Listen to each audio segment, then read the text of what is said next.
So excuse the dog barking. I started this up and he don't like noises at all. But I'm going to show you today where the obd2 port is on this Mitsubishi Endeavor. Something people might have trouble finding, and if you needed a video on that, then this is the video for you. Well, I done hooked the obd2 scanner up on this. It's one of the cheaper ones from eBay, and if you can look, I got a service engine zoom light on. The whole point of this, and this is a little difficult to find, but you go down here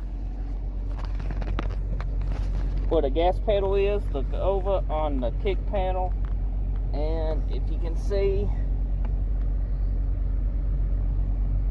like that's the obd2 plugged in.